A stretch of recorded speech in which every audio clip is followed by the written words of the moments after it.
আসসালামু আলাইকুম। দেখেন কিভাবে আমরা লিগারের কাজ করতেছি। লিগারের কাজে 10টা ধাপ আছে। প্রথমে ঘষা মাজা করলাম। ঘষা মাজা করার পরে আমরা ক্লিয়ার সিলার বলে ক্লিয়ার সিলারটা আমরা মেরে দিলাম। এরপরে গিয়ে আপনার আবার ঘষা মাজা করলাম, মানে জিনিসটা যেন পিছলা হয়ে যায়, একদম ফিনিশিংটা ভালো হয়। এরপরে আমরা এখন ব্রাউন সিলার মারতেছি।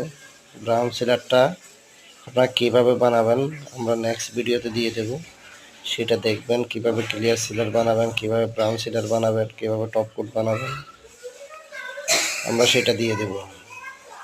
আপনারা দেখলে শিখতে পারবেন, বুঝতে পারবেন। আপনার মূলত মেশিন চালানো, কিভাবে মেশিনটা চালায়, কিভাবে আপনার মেডিসিনটা কিভাবে লাগায় লিগারের, সেটাই আপনারা বুঝতে হবে। বুঝতেই বুঝতে পারবেন।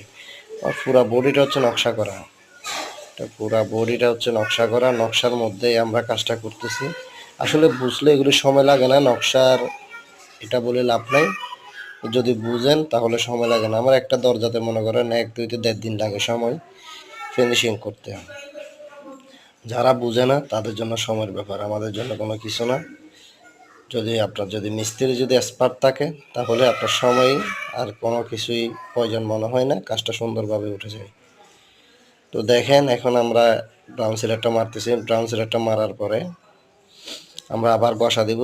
গাছ যেহেতু গাছ, এগুলো মেহগনি গাছ, এগুলির মধ্যে আপনার কিছু আঁশ আছে।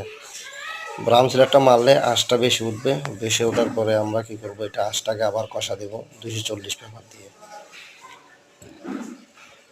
240 পেপার দিয়ে যখন কষা দিব পুরাপুরি, এটা ভালোভাবে আঁশটা কেটে যাবে।